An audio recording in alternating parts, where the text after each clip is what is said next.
Welcome to Mechanic. Today here in Mechanic we have a 2015 Chrysler 300. On this Chrysler 300, I'm going to show you where and how you change your cabin air filter on this vehicle. So the cabin air filter is located under this little vent looking piece, and this is from access from in the engine bay. Sometimes they're inside the cab behind the glove box. This one happens to be access inside the engine bay.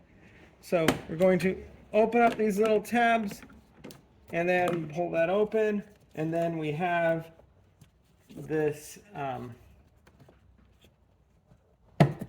this bracket. I mean, there's a little a lip here for us to open up, and now we'll be able to pull out our filter membrane, and we can see that this one has not been replaced in a very long time. Nice and dirty.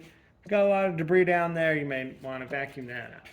So we also want to make sure we remember, which it's not going to be too hard, air flows toward the back of the vehicle. So on our new filter, it's going to have an arrow generally saying which direction that airflow goes.